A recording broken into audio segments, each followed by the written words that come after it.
I was peeling sweet potatoes when the phone rang. I didn't rush to answer. It was early, and most people who mattered had already called earlier in the week. But I wiped my hands, picked it up, and heard Amanda's voice, flat as linoleum. "If you want to come, you'll wash the dishes." That was it. No hello, no happy Thanksgiving, just a command, like I was being summoned for a shift. Then she hung up. I stood there, knife still in my hand, starch on my fingers. The kitchen was warm, the oven humming low, and outside the frost was just beginning to lift from the edge of the window pane. But inside me, something dropped. A silence fell so sharp it cut right through the countertop. She hadn't even pretended to be polite this time. For years, Amanda wrapped her contempt in gift paper, tight smiles, clipped compliments, the kind that left a bruise you couldn't point to. She'd call me thoughtful, but a little too much. Generous, but so eager to help. I let it slide because I thought it kept peace, because I thought if I kept showing up, they'd eventually see me as something more than convenient. But today she didn't even bother with the bow. She handed me my place at the table, labeled kitchen help. I set the knife down carefully, like it might explode if I dropped it. My thumb brushed the edge, still tacky from the sweet potato skin. I didn't cry. I didn't call back. I didn't pace the floor wondering what I'd done. Instead, I walked to the drawer, pulled out my passport, and set it next to the cooling pie on the counter. Ron would have told me to stand up for myself. But Ron's been gone for 3 years, and I've spent those 3 years trying to fill the silence with casseroles, clean sinks, and a smile no one believed anymore. I opened my laptop and searched for flights. One way, out of the country. No carry-on full of gifts, no apron, no place card. Just my name, finally mine again. I didn't call back, I didn't text, I didn't offer an explanation or excuse. I just stood there in my kitchen until the dough I'd left on the counter began to rise and fall again without me. The smell of cinnamon and yeast lingered, but I felt nothing.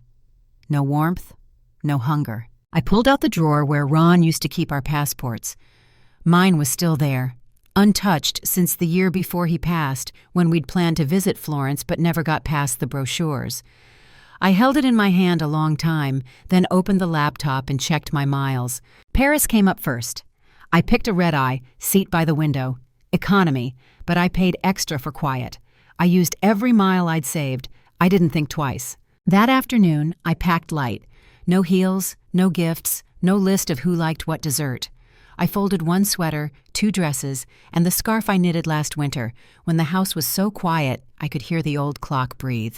Before I left, I took out a manila envelope I'd kept tucked between cookbooks.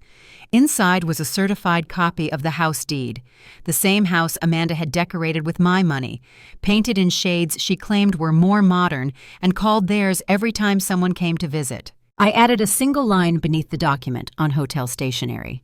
"Enjoy the holiday. Let me know how you like paying the utilities this month." I didn't sign it. I walked to the post office, dropped it in the box like it was nothing more than a grocery list. The woman behind me hummed a holiday song. I didn't join in. When I got home, I turned off the porch light and slid the spare key into the drawer. No one would be looking for me anyway. I left the pie on the windowsill and the table half set, then zipped my bag and locked the door behind me. The taxi driver didn't ask where I was headed. He just glanced in the mirror once, then kept driving, and I kept going. The flight to Paris was quiet. I didn't watch the movie. I didn't sleep. I just stared out the window while the sky darkened into velvet and then broke again with morning. Somewhere over the Atlantic, I let myself remember. Not the good memories, not the ones I used to recite when people asked how things were with Amanda and Matthew. I let myself remember the ones I always swallowed. The Christmas I knitted scarves for everyone. Amanda held hers up like it smelled funny, then handed it off to one of the kids with a shrug. "You can use it for sledding," she said. "We already have nicer ones." She didn't mean it cruel, not on the surface. That was her gift, coating the insult in sugar. The year they moved into their first house, Matthew called, panicked. The kitchen cabinets were collapsing. I dipped into Ron's retirement fund, he was already gone by then, and paid for the remodel. Amanda said, "We'll make sure to invite you once it's done." They never did. When their car broke down, I co-signed a loan. When they couldn't afford daycare, I canceled my anniversary trip and kept their toddler for 5 nights while Amanda flew to Arizona for a work retreat. They posted smiling photos from a spa in Sedona while I wiped noses and reheated mac and cheese. Still I smiled. Still I said yes. One Thanksgiving, Amanda handed me a black trash bag after dinner. "You like to clean, right?" she said, laughing. Everyone chuckled, even Matthew. I smiled, because that's what you do when you've already baked the pies and stayed silent long enough for your presence to be a punchline. They said I was helpful, sweet, thoughtful. Never once did they say thank you. And Matthew, he never noticed. Or maybe he did.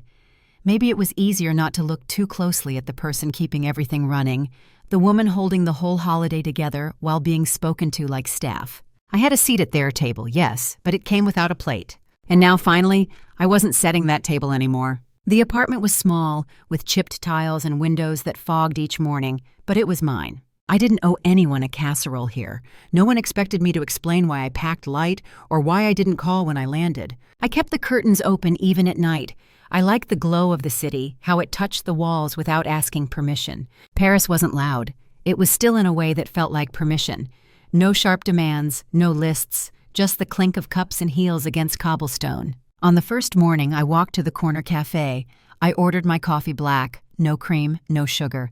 The woman behind the counter smiled without asking where I was from or if I was here alone. I drank it slowly by the window and watched a man buy flowers for no one in particular. I didn't take a photo. I didn't post anything. I just sat. By the third day, I stopped checking the time difference.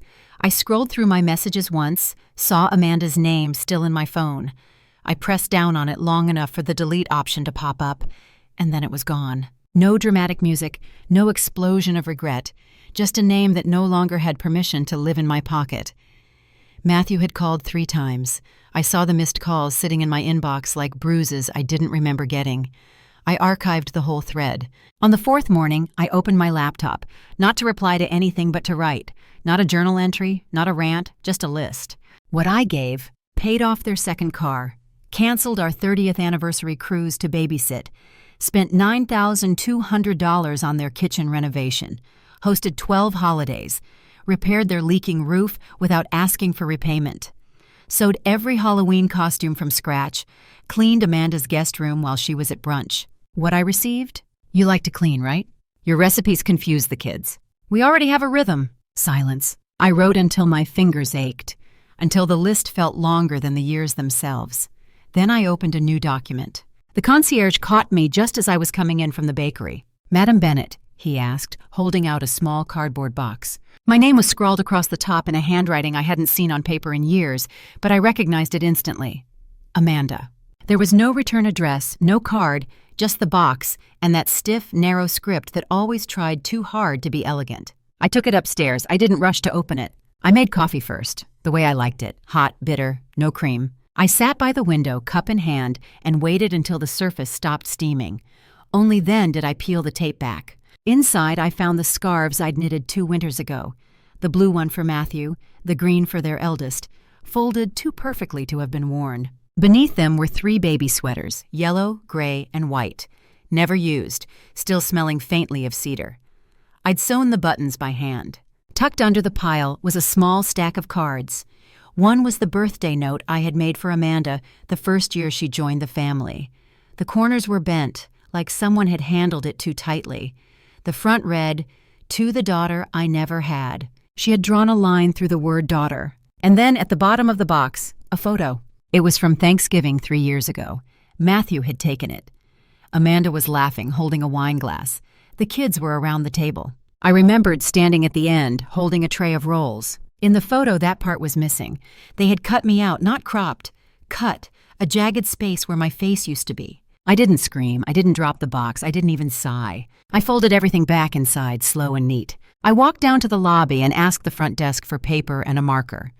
On top of the box, I wrote, "For someone who knows how to keep what's been given." I left it on the donation table and went upstairs. And when I sat back down, I finished my coffee while it was still hot. The message came in just after I finished breakfast. "Amanda, the mortgage is due. You need to send the usual. It's already the 25th. No hi, no hope you're well. Just the assumption that I was still on the hook, that my bank account was still her safety net, that nothing had changed." I stared at the screen for a long time before replying, "Me? I don't need to do anything." 3 seconds. That's how long it took to hit send. But it felt like letting go of 20 years. What she'd forgotten, or maybe never fully understood, was that the house she lived in, The one with the updated kitchen, the walk-in pantry, the marble countertops she picked out herself, was still under my name. The deed was never transferred. The remodel had been paid with what was left of Ron's trust account after his funeral. She had never asked to see the paperwork, she had assumed. And for years, I let her, out of convenience, out of grief, out of a quiet, aching loyalty to a son who wouldn't look up long enough to notice what was happening around him. But now I opened my laptop and sent one line to my attorney. Please remove Matthew and Amanda from all estate plans, effective immediately. It felt less like a punishment and more like a correction. I added a clause to the new will, my own words, not the lawyer's template. Only those in active, respectful communication may be considered family in legal or financial matters. No names, no dramatics, just policy. Amanda liked things to be transactional, so I gave her a transaction. I pulled up the mortgage statement just to confirm. My name still sat at the top like a lighthouse in a storm.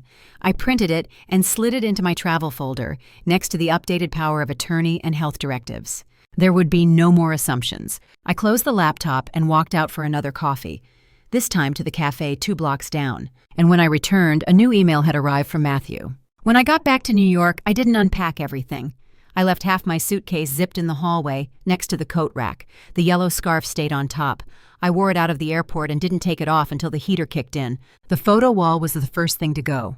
I didn't rip them down. I peeled each one off slowly, like old bandages, one by one. Birthdays, recitals, holidays I had planned, paid for, cooked through. I stacked the frames in a box, closed the lid, and slid it into the back of the closet where the broken humidifier used to be. That was the only sound in the room, the soft shuffle of eraser. Next came the bank account. I logged in, clicked through the tabs, and drained the education fund I'd kept for the grandkids. I had opened it when their first child was born. Amanda never knew the full amount. Matthew knew, but he never remembered, unless it was time for tuition deposits. I closed it with one click. The confirmation screen didn't ask me to explain. Then the school newsletters, unsubscribed. The calendar reminders for their activities, deleted. My phone buzzed the next morning. Matthew, this is petty. An hour later, another buzz. Amanda, you'll regret cutting us out. You're punishing the children, not us. I didn't reply. I didn't want to fight. I wanted peace. So I made lemon chicken, just for myself. Roasted with rosemary and garlic. I set the table with one plate, one fork, one cloth napkin. Linen, soft, never used before. I poured a glass of wine. I didn't wait for anyone to sit down before I started eating. There was no clatter, no loud voices, no performance of gratitude. Just me, just dinner, just the quiet. And somewhere in that stillness, I stopped waiting to be forgiven for choosing myself. The envelope was plain. No return address, just my name written neatly in blue ink. I almost threw it out with the flyers and insurance ads, but something about the handwriting gave me pause. Familiar, careful, like someone who never wanted to take up too much space. Inside was a single sheet of paper. No greeting card, no decoration, just a letter folded once down the middle. Dear Anna, I don't know if this is welcome, but I needed to write. You were always kind to me, always asked how I was doing, even when no one else noticed. You brought me soup that winter I got sick and no one called. What Amanda did, what she's been doing, it's cruel. Not just the holiday thing, all of it. I saw it, and I stayed quiet. I shouldn't have. I'm sorry. Claire, that was it. No big apology, no offer to reconnect, no excuses, just the truth. I reread it 3 times, slowly. Each time my eyes caught on different lines. You were always kind. I stayed quiet. I shouldn't have. I sat down in the chair by the window with the letter resting on my lap. I didn't cry. I didn't smile either. I just felt something shift, something almost like being seen. Ron would have read it out loud, then folded it carefully and said, "She finally saw you." He always knew when words mattered, even the short ones. For so long, I'd been made to feel like a ghost at the edge of someone else's life, visible only when needed, silent when dismissed. Claire's letter didn't fix that, but it reminded me that not everyone had looked away. Not everyone had swallowed the story Amanda told. I placed the letter in the drawer where I kept things that mattered. Birth certificates, Ron's last grocery list, the deed. I didn't frame it, but I didn't throw it out either. And that night, for the first time in months, I slept straight through until morning. I started writing the letter after breakfast.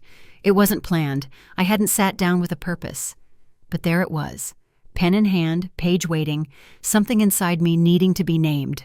The words came slow at first, then all at once. I'm not bitter, I'm not angry, but I'm done. Done baking cakes for birthdays I'm not invited to. Done folding towels in houses where I'm not welcome. Done giving to people who only remember me when they need something. I paused. It felt good to write it. Not like a jab, not like a scream, but like setting something down that had been too heavy for too long. I kept going. I tried to stay kind. I tried to stay small. I thought love meant silence. I thought silence meant peace, but it didn't. The page was nearly full by then. I gave everything. Time, money, forgiveness they never asked for. I stayed polite while they erased me in real time, and I kept hoping they'd notice. My hand stopped. I looked at the last line, still fresh with ink. I'm not invisible. Not anymore. I set the pen down, folded the page once, then again. Then I tore it, not angrily, just quietly, in two neat halves. I didn't do it because the letter wasn't true. It was every word. I did it because they didn't deserve my truth. They wouldn't read it to understand. They'd read it to defend themselves, to rewrite it in their heads, to weaponize it. And I was done giving them that power. I dropped the torn pieces into the trash, pressed them down with the back of a spoon, and wiped the counter clean. No message, no monologue, just silence. That afternoon, I walked 2 miles to the local bookstore, bought a new novel, drank coffee alone in the corner with my phone on silent. And when I got home, there was a voicemail waiting. Amanda's voice, tight, polite, saying she'd like to talk. I didn't call back. I set the phone down and turned the kettle back on. The cafe was half full, the kind of quiet that hummed with distant conversation and the soft clink of cutlery. I sat at the corner table by the window, my second cup of coffee warm between my palms. No rush, no obligations, no lists waiting at home. The book in front of me was worn at the spine, a novel I had started 10 years ago but never finished. Too many interruptions, too many dinners to cook, too many rides to give, towels to fold. I had carried it through 3 houses and 2 states, always telling myself I'd get to it. And now I was finally here. Page 2 to 12, no one waiting. A child at the next table dropped a fork with a sharp clatter. His mother scrambled for a napkin. I smiled gently at the boy, then turned back to my book. I didn't reach for anything. I didn't offer to help. Not because I didn't care, but because I no longer needed to prove I did. Back home, I printed a photo I'd taken from the Paris trip. Me in my yellow coat, standing on the Rue de Martyr. One foot turned slightly out, like Ron used to tease me about. The wind had caught the edge of my scarf. My face was calm. There was no one else in the frame. I placed it in the wooden frame I'd kept in a drawer for years, the one I was saving for something important. I set it on the shelf beside my birth certificate. One said I was born, the other said I had finally arrived. I didn't call them. I didn't explain. I didn't reply to Amanda's last message or check if Matthew had followed up. The silence wasn't cold, it was necessary. I stood in the kitchen later that evening, letting the kettle whistle just a little longer than usual before turning off the burner. Then I opened the window above the sink and let the night air drift in. And for the first time in a long time, I breathed without permission.